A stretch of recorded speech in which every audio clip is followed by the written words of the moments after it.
Tuesday, October 21st. Salem wakes in silence, but it's the kind that hides danger, not peace.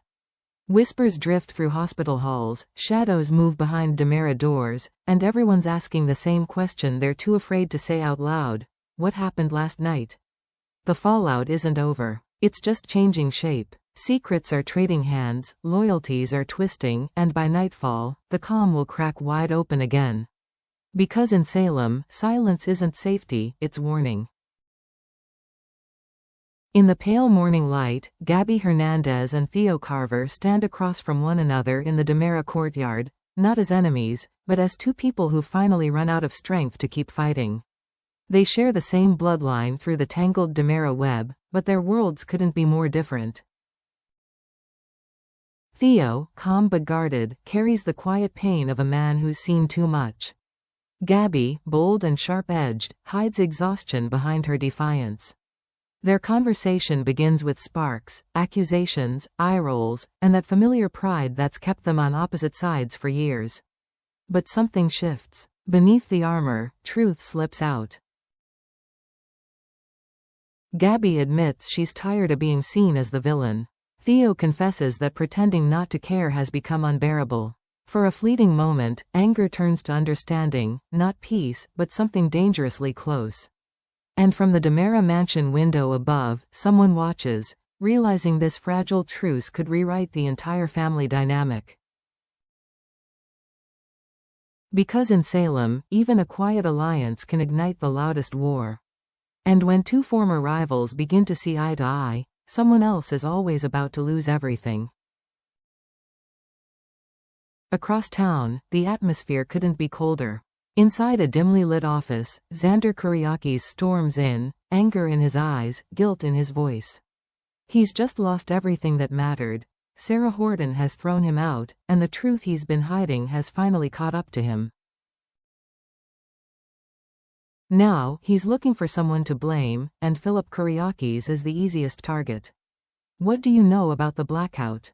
Xander demands. Philip smirks, leaning back in his chair, sipping whiskey he doesn't even taste. Maybe you should ask yourself that, cousin, he replies.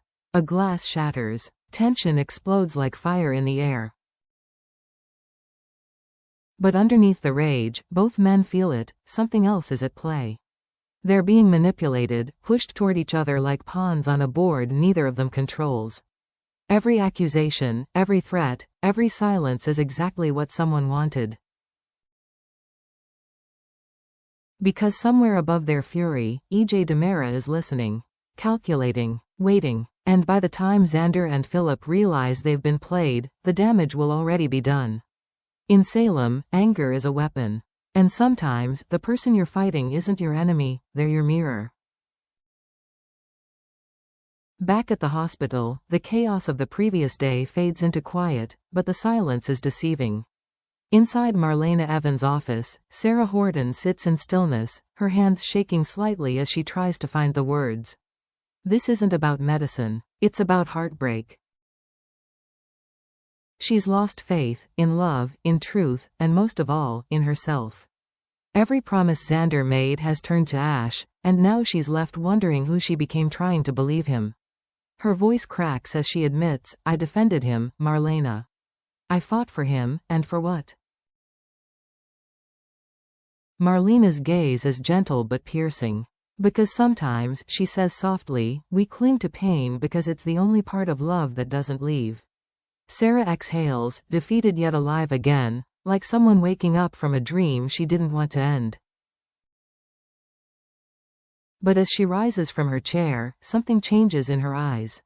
The grief is still there, but so is resolve. Marlena senses it immediately. That quiet transformation that always comes before someone in Salem does something bold, reckless, and unforgettable. Sarah's heartbreak isn't over. It's evolving into the kind of vengeance only love can create. At the top of DiMera Enterprises, E.J. DiMera sits behind his glass desk, calm, polished, and dangerously in control. He's taken damage over the past few weeks, business setbacks, personal suspicions, a family name that's once again under fire. But E.J. DiMera never admits defeat. He simply changes tactics. Today, his weapon isn't power, it's charm. And his target is Belle Black. She walks in with a mix of confidence and caution, perfectly aware that every compliment from a DiMera comes with an invisible price tag. EJ leans forward, his tone smooth, his words deliberate. Partnership. Trust. Rebuilding. It sounds genuine, almost. Belle nods, but her silence speaks volumes. She knows this isn't an apology. It's a strategy. Behind her calm exterior, she's assessing every word, every glance, every false promise. Because Belle may play along, but she plays to win. This isn't a business meeting, it's a chess match. Two brilliant minds circling each other with smiles sharp enough to cut glass. EJ believes he's reclaiming control. Belle knows she's gathering evidence. And when one of them finally makes a move, the other won't even see it coming. Across town, in the quiet warmth of their home, Abe Carver and Paulina Price stand on opposite sides of the same argument, again. What begins as a simple disagreement about work quickly turns personal, peeling back layers of pride and love that have weathered decades. Abe, ever the steady leader, believes order and discipline hold the world together. Paulina, fiery and impulsive, believes in heart, in doing what feels right, even when it isn't easy.